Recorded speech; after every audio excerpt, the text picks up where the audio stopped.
And what they were doing was a really smart business deal. They weren't hiring a coach. By hiring Coach Prime, they weren't hiring a football coach.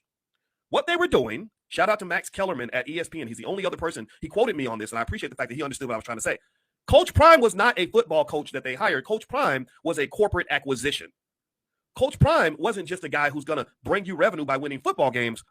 Coach Prime is an internationally recognized brand that will bring hundreds of millions of dollars into the school. Do you understand the difference? Do you understand that there's a difference between me buying a house from you that I can live in versus me buying an apartment building from you that's going to generate revenue? Those are two different business deals. Give me a yes if you're following what I'm saying. If I buy a house from you, I say, oh, it looks nice. It's a nice yard, and I like the pool, and the kids can play here, and it's got enough bedrooms and enough square footage, right? That's one type of purchase. But that's very different from me buying, say, an apartment building from you that I may not even live in that's going to generate $1 million a month in revenue for me every year. Those are two different. So Deion Sanders wasn't just a coach.